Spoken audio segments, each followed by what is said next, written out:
আমি রিজিকের সন্ধান দিই, তোমাদের থেকে আমি রিজিক চাই না। মা উরিদু মিনহুম মির রিজকিন ওয়া মা উরিদু আইয়ুতঈমুন। এখানে খুব খেয়াল করে দুইটা কথা বুঝবেন।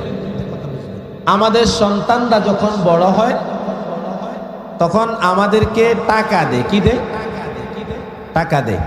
আমরা মন মতো কি করি? বাজার করি, মন মতো সদাই করি, স্বাচ্ছন্দ্য বোধ করি। বা সন্তানের বিদেশের পাওয়া টাকা বাবার হাতে আসলে কেমন আনন্দ রে ভাই! ঋণ করি, জায়গা জমিন বিক্রি করি, কোথায় পাঠাইছে? বিদেশে পাঠাইছে না? এখন যখন টাকাগুলো পায় কি আনন্দ মনের মধ্যে! আনন্দ উপভোগ করে, সাথে সাথে মন যা চায় তা খরচ করে।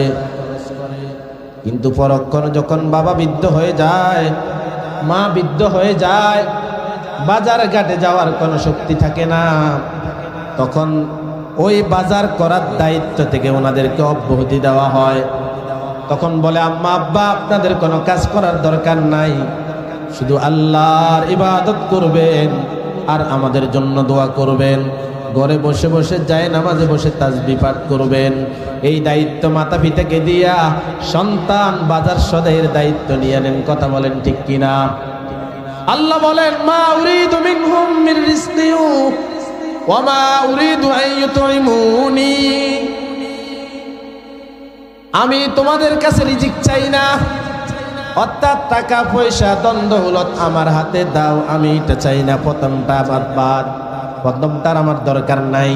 এবার বান্দা হয়তো ভাবতে পারে আল্লাহ তাআলাকে খাওয়ানোর দায়িত্ব নিতে হবে নাকি? আল্লাহ বলেন, ওয়া মা উরিদু আইয়ুতঈমুন। আমাকে খাওয়ানোর দায়িত্ব তোমাদেরকে নিতে হবে। কথা বলেন, নিতে হবে? নিতে হবে না।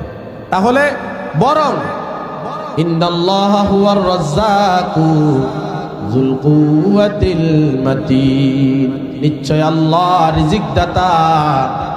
আল্লাহ আমাদের রিজিক দেন, শুধু তাই নয়, ওয়া মা মিন দাব্বাতিন ফিল আরদি ইল্লা আলাল্লাহি রিজকুহা, ওয়া মা মিন দাব্বাতিন ফিল আরদি ইল্লা আলাল্লাহি রিজকুহা। আসমান জমিনের মধ্যখানে যত রকমের জীবজন্তু রয়েছে, দুপায়া চৌপায়া যত রকমের জীবজন্তু আছে, মানুষ সহ আরো যত হাইওয়ান জানোয়ার আছে, সকল সৃষ্টির রিজিকের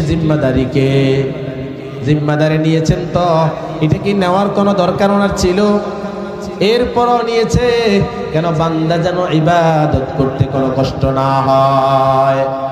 बता हमको तेरी राह किस तरफ है, तेरी राह पर चला हमको खुदाया।